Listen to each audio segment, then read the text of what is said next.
It was one of those moments I wish I could undo, but once the words were out, there was no taking them back, especially not in front of his boss. My name is Danielle, and I'm 32, from Fort Worth, Texas. This is the story of how one poorly timed joke at a work party turned everything upside down in my marriage. Last Friday, Troy, my 37-year-old husband, invited me to his company's end-of-year party. Honestly, I wasn't thrilled about it. Corporate events always felt stiff and awkward, and I never quite knew how to talk to his colleagues. But Troy insisted it was important for his career, telling me it would look good on him if I attended. I figured I could be the supportive wife for just one evening. I spent extra time doing my hair and makeup, slipped into that green dress he loves, and hoped I'd somehow manage to blend in. When we arrived, I knew it was going to be one of those nights where I'd do nothing but smile and nod. The first hour passed relatively smoothly. We mingled, exchanged pleasantries, and made small talk. I had a drink, then another, and by the time dinner was served, I was starting to relax a bit. Then he walked in, Mr. Rick, Troy's boss.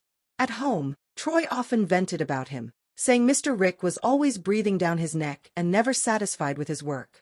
From what Troy described, I had imagined a grumpy, gray-haired micromanager. But when I saw him, he was surprisingly young, probably in his late 40s, and he carried himself with an effortless confidence that commanded attention. I immediately understood why Troy was so tense around him. We were seated at a large round table, Troy, his boss, a few of his colleagues, and me, all talking about holiday plans when the conversation turned to football. Troy is a die-hard Cowboys fan. It's practically a religion in our house. But Mr. Rick was an Eagles fan. If you know anything about football, you know that Cowboys and Eagles fans don't exactly get along. The playful banter started, and before long, they were trading jabs. I could see Troy getting visibly frustrated as Mr. Rick teased him.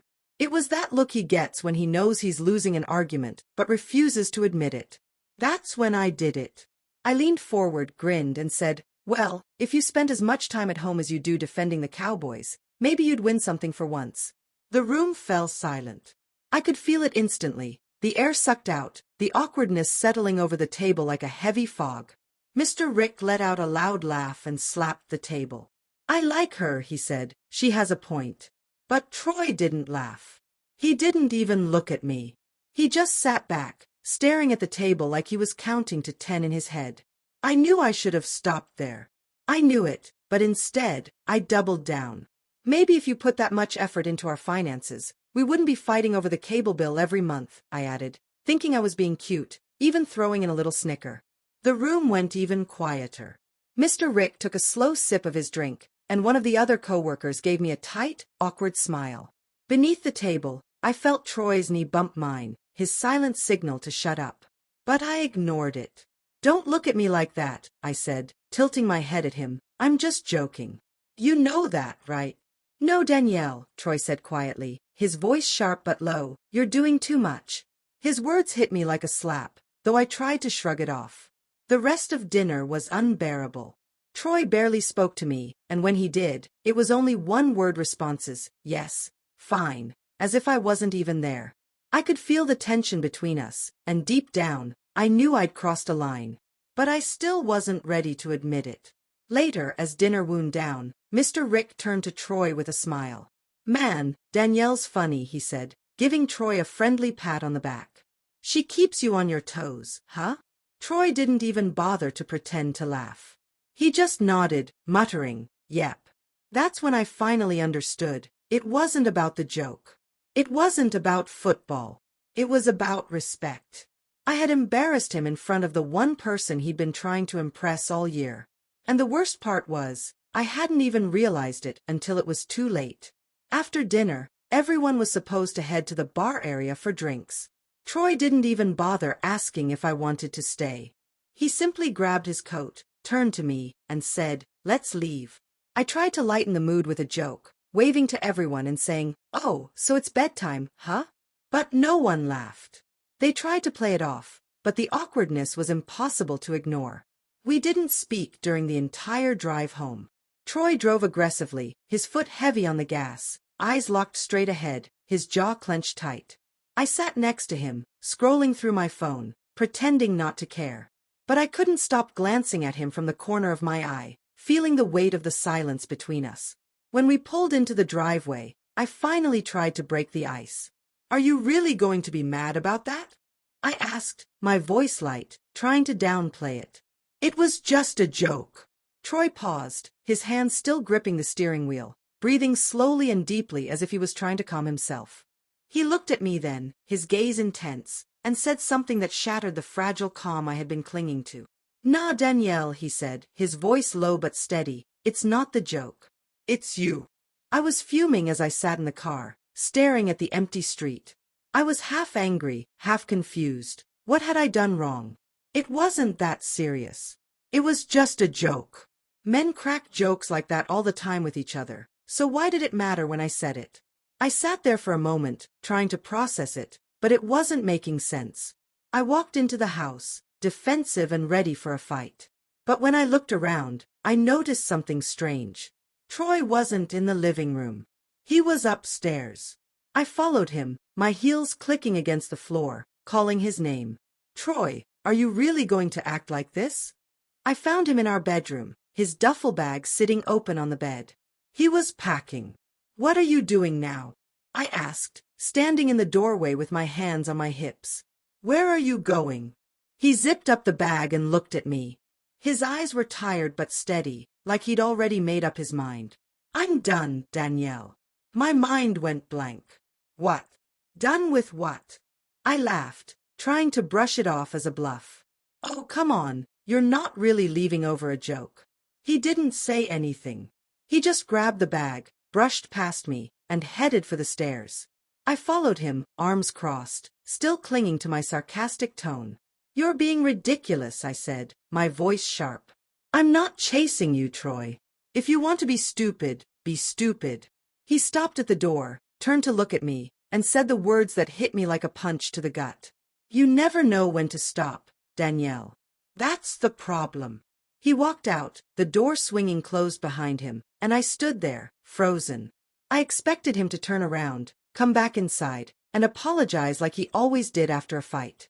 But the sound of his car starting, the way the taillights faded into the distance, told me he wasn't coming back. I lingered by the door for a long time, staring out at the empty street, half expecting him to turn around any second.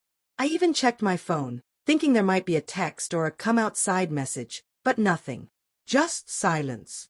I shut the door with a finality I wasn't ready for, locking it as if that would somehow change anything. I leaned against it, arms crossed, biting my cheek. "He'll be back. He always comes back," I muttered to myself. We'd had worse arguments, and he'd never left for more than an hour. I went upstairs, still in that damn green dress, my heels clacking on the stairs. When I entered our bedroom, his side of the bed looked so empty. The pillow was still indented from where he'd slept the night before. I stared at it, but instead of feeling sad, I felt irritated. He was being so dramatic. I grabbed my phone, ready to text him. "Where you at?" I typed, then hit send, but there was no reply. I threw the phone on the bed with a frustrated sigh. "Okay, so now he wants to play hardball," I muttered to myself. I walked into the closet, looking at the empty space where his duffel bag had been. The sight of it gone hit me. He actually left, like he was going on a trip. I couldn't help but think it was ridiculous. For a split second, I thought about calling his mom. She always sided with him, and I knew it would only make things worse. He hated when I ran to her like a tattling child. But I didn't call her. Instead, I grabbed my phone again and called my sister, Rachel. She answered on the third ring. "What's up?" she said, sounding casual. I sighed, collapsing onto the bed. "Troy is being stupid." "Oh God, what did you do this time?" Rachel said, her voice full of exasperation. "What did I do?" I sat up, offended. "Why do you always assume it's me?" "Because it's usually you, Danielle," she said bluntly. "What happened?" I told her everything, the party, the joke, the scene at the table. I downplayed it, of course, made it sound like it was just a little playful banter, nothing major. I even threw in a "he's so sensitive" comment, hoping to shift the focus. "Girl," Rachel's voice dropped to a serious tone. "You said that in front of his boss?" "Yeah," I shot back, defensive. "So what?" It wasn't like I lied. Danielle, she cut me off, her voice sharper now. You disrespected him in front of his boss. Men don't play about that. You made him look small. I sat there, stunned. Okay, but it was just a joke, I mumbled, trying to justify it.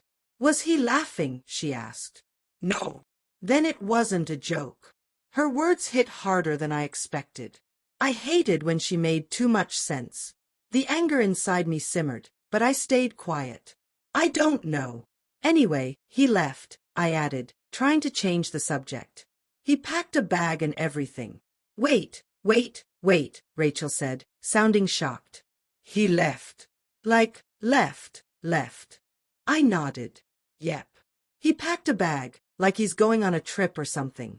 I'm not chasing him, though. If he wants to throw a fit, that's on him. You might want to fix this, Rachel said, her tone soft but firm. Troy is not the type to bluff like that. I muttered under my breath, he'll be back. But for the first time, I wasn't so sure.